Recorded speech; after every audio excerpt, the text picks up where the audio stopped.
Boa tarde, alunos do sétimo ano. Nós iremos corrigir, não é, a última questão que ficou, que não corrigimos na nossa última aula, que é a nona questão, tá bom? E depois também vou responder mais uma só para ficar como exemplo. Então aqui tem a nona questão, na página 84, pedindo para associar cada sentença escrita na linguagem corrente à sentença escrita na linguagem matemática. Ou seja, aqui ele deu algumas opções, alguns problemas, não é? Ou algumas situações escritas na linguagem corrente, e aqui nós temos a linguagem matemática. Então nós vamos associar essa parte com essa parte, tá? Primeiro, letra A, 10% de uma quantia. 10%, essa palavra por é divisão, cento é 100. Então é algo dividido para 100, certo? É assim que se representa a porcentagem nas frações. Então, como ele está falando que é 10, então vai ser 10 dividido para 100 de uma quantia. Essa quantia ele não falou quem é. Quando não fala, nós representamos por uma letra que normalmente é x.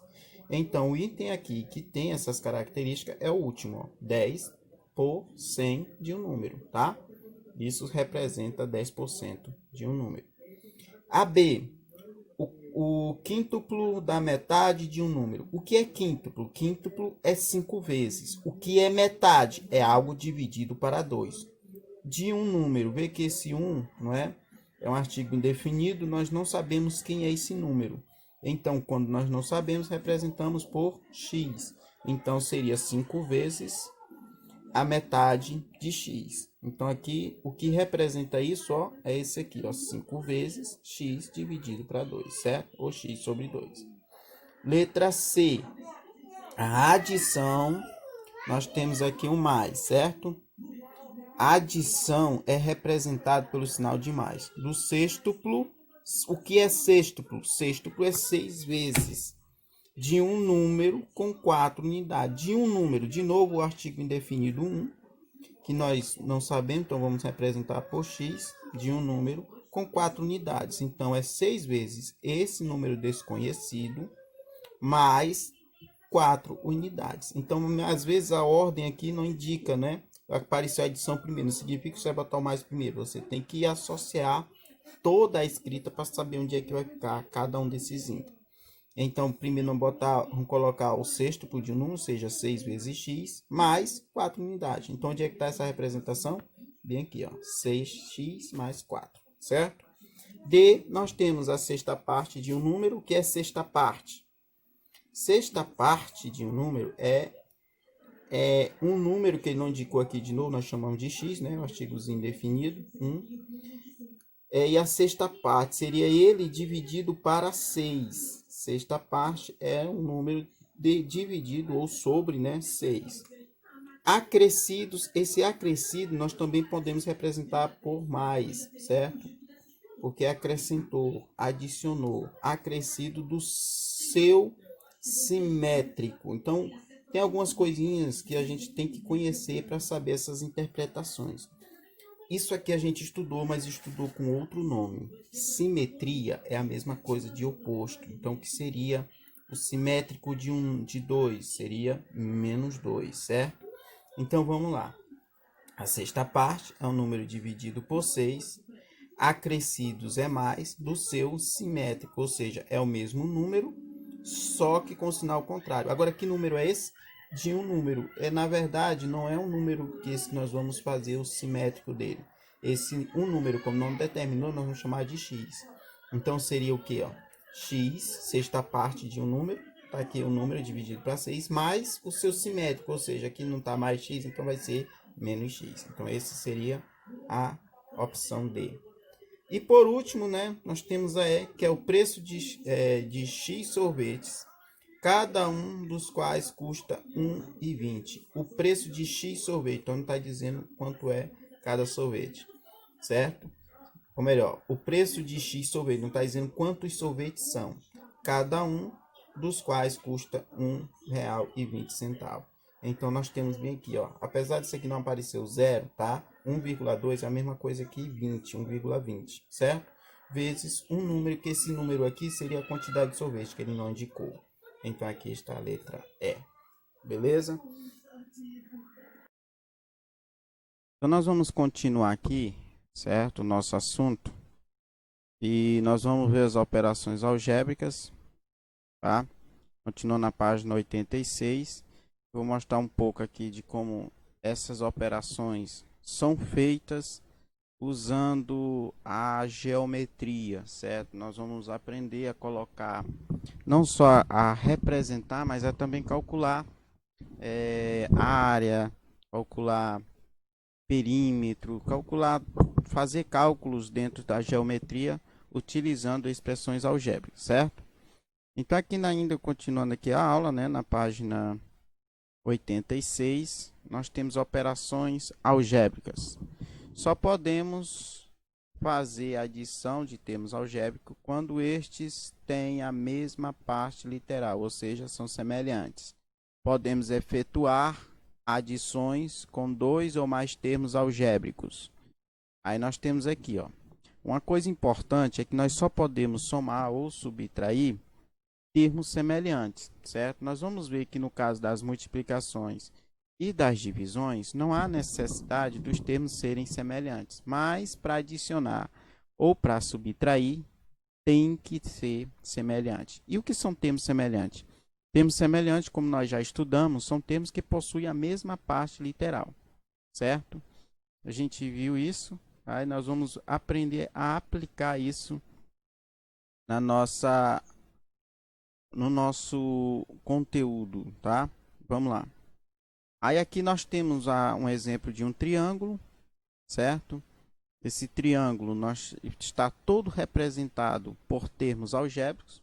Está dizendo que esse lado desse triângulo é 2x, esse lado aqui seria 3x e esse lado aqui seria 4x, tá?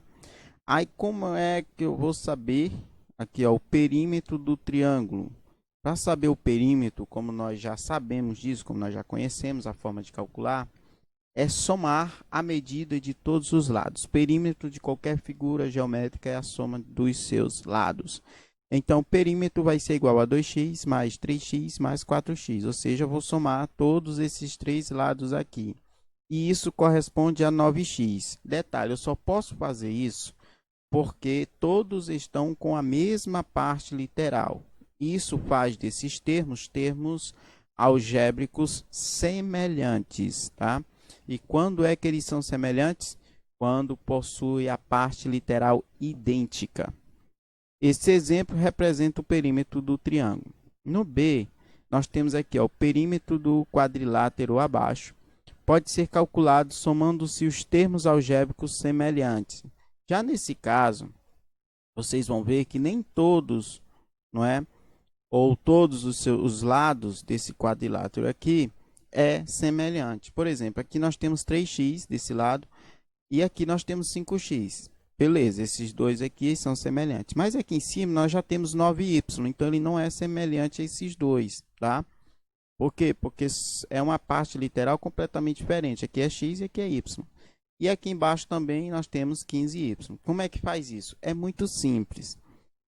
Primeira coisa, nós vamos separar as partes semelhantes. Vamos juntar, deixar no mesmo plano, colocando até entre parênteses para facilitar, os termos que são semelhantes, juntando de par em par. Aqui estão todos eles, o perímetro vai ser igual a 3x mais 9y mais 5x mais 15y, né? E aqui nós vamos ver que como foi feito. Olha, ele colocou dentro de um parênteses 3x mais 5x e dentro de outro parênteses ele colocou 9y mais 15y, certo? Então ele separou os termos semelhantes de par em par para depois fazer a adição. Então eu não posso adicionar x a y, mas eu posso adicionar x a x. Então isso aqui seria 3x mais 5x, que dá 8x. Aí o mais, porque eu tenho que somar tudo, na verdade, 9y mais 15y, que no caso dá 24y, certo? Então isso aqui é uma coisinha bem simples, pelo que a gente já estudou, até simplifica mais isso aqui, porque a gente já viu até exemplos mais difíceis do que esse. Mas vamos continuar aqui para vocês verem. Nesse exemplo, o perímetro do quadrilátero é representado pela soma de dois termos algébricos, tá? Por que é representado por dois termos algébricos? Porque são termos distintos, eles não são semelhantes, beleza? São diferentes. Por que que eu tenho 8x e aqui eu tenho 24y? Tem gente que pensa que, já que eu tenho que somar tudo, então eu vou somar aqui esses dois, 24 com 8, e colocar o x e o y. Isso não pode ser feito. Adição e subtração de termos algébricos só pode ser feito se esses termos forem semelhantes. Então, como é que fica aqui? Fica desse jeito mesmo, você não vai precisar mais mexer nele. Essa seria a representação algébrica do perímetro dessa figura, tá? Então, não tem necessidade mais de você mexer nela. Outra coisa, se fosse multiplicação, se fosse, por exemplo, a área, aí sim, né? Na área, nós podemos, e se aqui fosse um retângulo, né? Porque a área de um quadrado como esse não é igual à área de um retângulo. A de um retângulo é só largura vezes comprimento, comprimento vezes largura, no caso.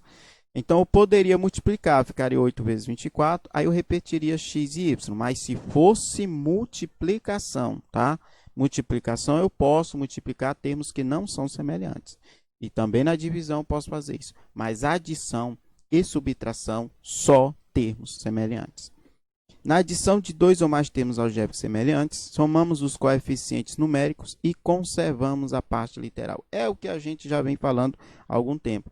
Então, quando nós vamos somar expressões algébricas como essa, né? Temos algébrico. Então, aqui eu tenho 3x mais 5x. Vou somar só os números e repetir a parte literal, certo? 3 e 5 dá 8 e repete o x. A mesma coisa aqui, ó, 9 e 15 dá 24 e repete o y. É isso. Adicionar e subtrair termos algébricos é só isso, tá bom? Então, nós temos aqui um passo a passo. Esse passo a passo, né? Tá mostrando melhor ainda como é que se faz. Eu vou mostrar aqui para vocês. Acho que não tem nem necessidade a gente fazer no papel, porque ele é bem simples e vai dar de vocês entenderem aqui mesmo. Ó, faça a redução dos termos semelhantes. Na matemática, eu venho batendo nessa tecla. A matemática ela tem duas partes. A primeira é de representação, tá? Tem momentos na matemática que não precisa você calcular, você saber quanto é que dá o valor numérico, apesar da gente, quando fala em matemática, já tem essa sede, essa ânsia de saber logo qual é o valor que vai dar isso, tá? Mas existe um momento na matemática que é apenas para representar, certo? E também nós temos aqui a questão da redução. Isso significa que nós não vamos ter um valor simplesinho no final de tudo. Não, nós vamos reduzir, deixar uma expressão como essa menor, tá?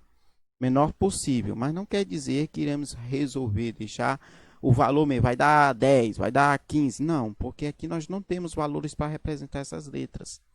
Se nós tivéssemos valores numéricos para cada uma dessas letras, aí sim nós poderíamos chegar a um valor numérico final, que não é o caso. Então, nesse caso aqui, o que é que nós iremos fazer? Nós iremos juntar os termos semelhantes. Para reduzir termos semelhantes, eu vou pegar e juntar todos que são semelhantes. Então, primeiro nós temos aqui, ó, 3A. Fica aí, bicho. Nós temos aqui 3A, certo? Esse 3A, eu vou juntar ele com quem? Eu vou procurar outro que possua também o A. Então, 3A eu não vou juntar com 2B, porque A não é a mesma coisa de B, certo? Eu vou juntar 3A com 5A, beleza? Então, esses são os termos semelhantes aqui, ó. 3A é semelhante a 5A. Por que que 3A é semelhante a 5A? Porque possui a mesma parte literal. As partes literais aí, ou a parte literal aí de ambos, elas são idênticas. Ou seja, aqui é A e aqui é A. Então, 3A é semelhante a 5A. Então, juntou aqui, ó. Por isso que juntou eles dois aqui, tá? Tá junto aqui, ó. 3A mais 5A. Agora aqui eu tenho 2B, não é? E eu vou juntar com quem? Com 6B, porque 2B e 6B também são semelhantes. Aí eu vou repetir esse sinal de mais, e vai ficar, ó, mais 2B e menos 6B. Foi isso que ele fez aqui, ó. Trouxe para cá esses dois, certo? Mais 2B e menos 6B. Aí é só efetuar. Efetuar o quê? Eu vou adicionar a parte numérica de cada termo semelhante. No caso aqui, 3 e 5, que deu 8. E o A a gente repete. Então, nesse primeiro caso aqui, ó, dá 8A. A mesma coisa vai ser feita aqui. Eu tenho mais 2b e menos 6b. Prestem atenção que esses sinais eles são diferentes. E sinais diferentes faz o quê? Subtrai e conserva o sinal do maior. Você vai usar as mesmas regras que a gente vem utilizando nas expressões algébricas normais. Então, nós vamos pegar aqui, ó, mais 2b, menos 6b, são sinais diferentes, subtrai e conserva o sinal do maior. Eu tiro o 2 de 6, fica 4. Qual é o sinal do maior aqui? É menos, pois está acompanhado com o 6, certo? Então, nós temos aqui, ó, 8a menos 4b. Aqui nós temos uma porrada de números, não é? E letras, tudo misturado aqui. Então, qual é o segredo, gente? O segredo é procurar aqueles que são semelhantes, tá? É a primeira coisa, é separar, deixar separado, porque aí vai facilitar demais o cálculo. E também evita a questão de a gente estar se complicando, se enrolando depois e confundindo as bolas. Então, nós temos aqui, ó, 5z3 é 5z ao cubo x mais 8x ao quadrado y. Então, você já vê que esse termo não é semelhante a esse, tá? Esses dois termos aqui, ó, aqui até aqui é só um termo. O que é que separa termos? É sinal de mais e sinal de menos. Então, isso aqui tudo é apenas um termo. 5z ao cubo x é um termo. 8x ao quadrado y é outro termo. Há outro sinal de menos aqui, ó. Z ao cubo x é outro termo. E 1 meio x ao quadrado y é outro termo. Então, aqui tem 1, 2, 3, 4 termos, certo? Pois bem, agora nós vamos procurar os termos semelhantes. Quem são semelhantes aqui, ó? Eu tenho 5z ao cubo x. Eu vou procurar um termo que possui essa mesma parte literal, z ao cubo x. Essa, não. Essa aqui é z ao quadrado y, não tem nada a ver. Essa, z ao cubo x. Então, 5z ao cubo x é semelhante a z ao cubo x. Então, vai ficar o 5, que foi que ele fez para cá, eu trouxe 5, deixa eu ver aqui. Certo. 5z ao cubo x menos quem? Menos z ao cubo x. Presta atenção que esse aqui não tem coeficiente numérico. Mas a gente já viu isso, que quando não tem, o que é que a gente faz? A gente considera como coeficiente numérico o número 1, certo? Se ele aparecer uma vez, significa que esse coeficiente aqui, apesar de não estar sendo representado, ele é 1. Então, vai ficar o quê? 5z ao cubo x menos 1z ao cubo x. Isso dá o quê? Dá 4. Eu subtraio os coeficientes numéricos. No caso, vai ficar 5 menos 1, apesar de não aparecer. E vai dar 4. Z, aí só repete a parte literal. Z ao cubo x, certo? Vamos lá para a próxima. O próximo termo é 8x ao quadrado y. E aqui 1 meio x ao quadrado y, tá? Então, aqui ó, vai ficar o quê? Esse aqui é um pouco mais complicado. Eu vou fazer só essa partezinha aqui separada e mais alguns exemplos, tá? Para vocês no papel, na próxima aula, tá bom? Para vocês verem como é que faz, certo? Mas esses casos mais simples, ó, de A e B, vocês já podem fazer normalmente. Por isso, eu não vou nem deixar a atividade hoje, que é para a próxima eu já mostrar outros passo a passo aqui na folha, para ficar mais simples, e responder uma questão para vocês. Beleza? Então, nossa aula de hoje era isso. Espero que vocês tenham entendido. Se não tiverem entendido, perguntem, tá? Estou aqui para tirar as dúvidas de vocês. Assim, se possível, né? Estarei sempre correndo atrás. Caso tenha alguma dúvida, estarei sempre correndo atrás para esclarecer, tá bom? Então, tenham todos um bom dia. Que Deus continue nos abençoando e até a próxima.